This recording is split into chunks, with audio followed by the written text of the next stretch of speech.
महादेव की पुत्री ज्योति रहस्यमयी कथा। शंकर जी की एक ऐसी पुत्री थी जिसका नाम इतिहास में नहीं हृदय में लिखा है। वह देवी होकर भी सिंहासन पर नहीं बैठी, बल्कि पृथ्वी पर एक साधारण मानव बनकर आई। उसका नाम था ज्योति, जो अंधकार को युद्ध से नहीं ज्ञान से हराती थी। और अगर आप ये कथा अंत तक सुनेंगे तो आपकी सोच आज के बाद कभी वैसी नहीं रहेगी। कैलाश पर्वत, जहां समय भी ठहरकर महादेव के चरणों में नतमस्तक हो जाता है। चारों ओर हिम की श्वेत चादर, मंद समीर में ओ नमः शिवाय की अनहद गूंज। यही विराजमान है भगवान शंकर, आधी आंखें बंद, अर्ध ध्यान में, और उनके समीप माता पार्वती, करुणा, शक्ति और ममता की साक्षात प्रतिमा। यहीं से आरंभ होती है एक रहस्यमयी कथा, महादेव की ऐसी पुत्री की कथा जिसका नाम है ज्योति। एक दिन माता पार्वती कैलाश की वाटिका में देव पत्नियों को अपनी पुत्रियों संग खेलते देखती हैं। उनकी आंखों में एक कोमल इच्छा उभर आती है। वो महादेव से कहती हैं, स्वामी, गणेश और कार्तिकेय तो हैं, पर क्या हमारी भी एक पुत्री नहीं हो सकती? महादेव मुस्कुराते हैं। वे कहते हैं, पार्वती, जो इच्छा निस्वार्थ होती है वह सृष्टि में अवश्य प्रकट होती है।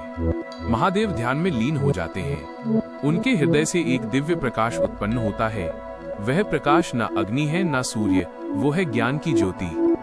माता पार्वती उस प्रकाश को अपने आंचल में धारण करती हैं, और उसी क्षण एक कन्या प्रकट होती है।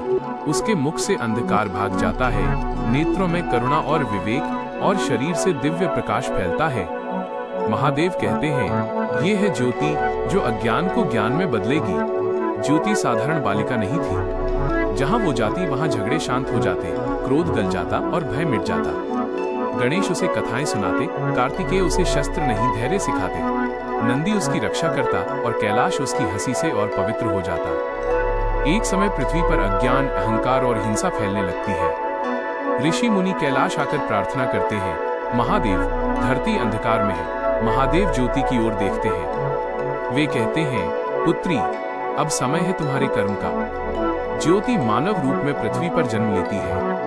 वह न राजकुमारी है, न देवी के रूप में पूजी जाती है। वह गांव-गांव जाकर लोगों को सिखाती है सत्य, करुणा, आत्मज्ञान।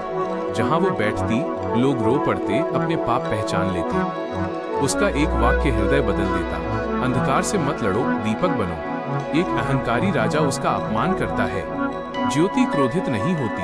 वो कहती है, मैं तुम्हें नष्ट नहीं करूंगी, मैं तुम्हें जगा दूंगी।